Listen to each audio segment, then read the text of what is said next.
one quick one on immigration. Some reform advocates have criticized these actions for being reviews of certain programs, like the Remain in Mexico program, rather than cancellations.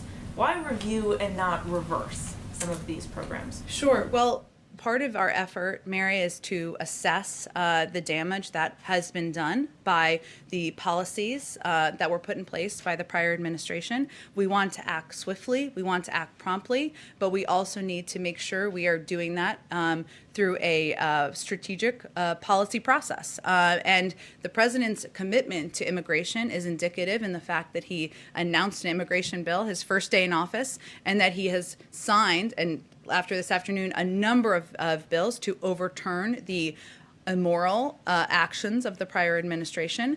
But we want to ensure that our team, led by the new, hopefully newly confirmed soon, maybe right now, Secretary of Homeland Security, has the ability to review the process and policies and make sure he's putting the right ones in place. Do you have a sense of timing for these reviews, when the task force on reunification, for instance, may actually put out their first findings? We do, and it's important to us that there are markers to give updates to the American people on this and many other issues. So there will be a report issued within 120 days, and then every 60 days thereafter on the progress being made.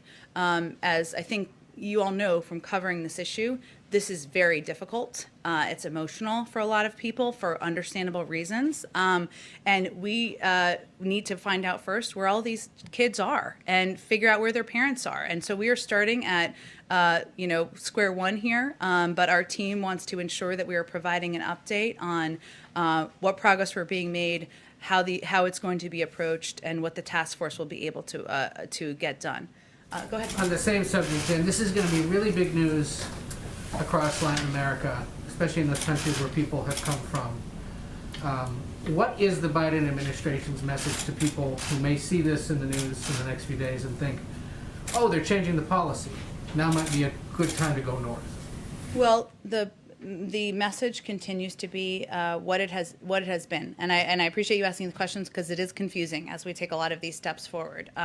One is that this is not the time. We want to put in place an immigration process here that is humane, that is moral, that considers applications for refugees, applications for people to come into this country at the border in a way that treats people as human beings. That's going to take some time. It's not going to happen overnight.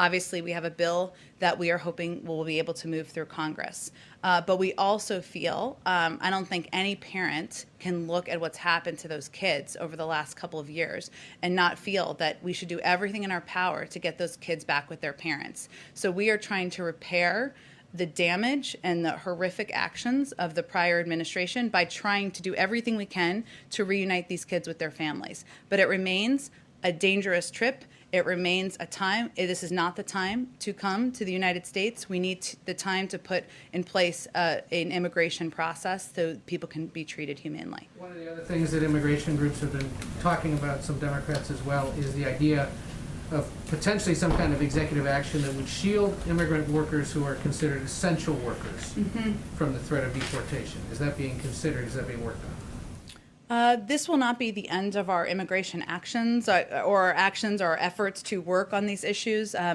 don't have anything on that policy consideration for you, though. And that was my next question. This is still being worked on. Can you give us a sense of what else may still be coming?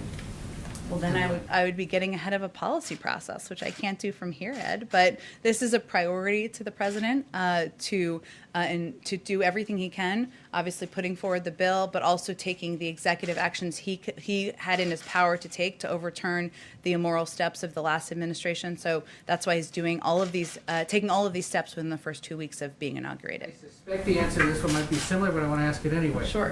One of the things that was not addressed by these was the so-called Title 42, the CDC thing, expelling migrants and asylum seekers with little or no due process during the pandemic. The idea that they can be sent back right away because of the pandemic. Is that up for review? And why was that not perhaps addressed right away, since it's been a concern for a lot of advocates of immigrants who are trying to come across? Certainly, I know it has been. I would just say that continuing to take policy steps to address the plight of migrant families, to do so in a humane and moral way, is a priority of this administration. We obviously are going to continue to work on the immigration bill that we've proposed to Congress.